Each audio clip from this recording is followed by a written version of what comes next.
I did not grow up knowing I wanted to be a physician. I didn't really know what I wanted to do.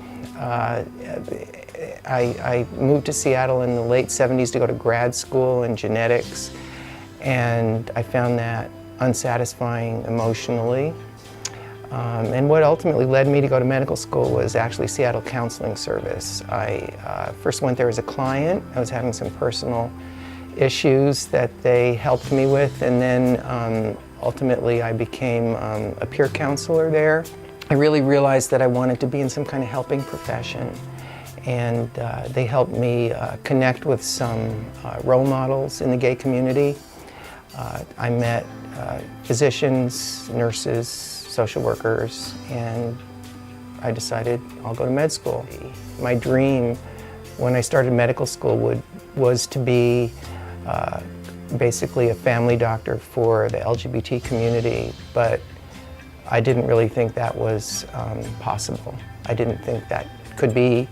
And during medical school, you're exposed to all kinds of different specialties, and each one seemed like it would be fun, but somehow through a series of coincidences, when I was done, I had the opportunity to take over a practice that let me be a primary care physician to the LGBT community.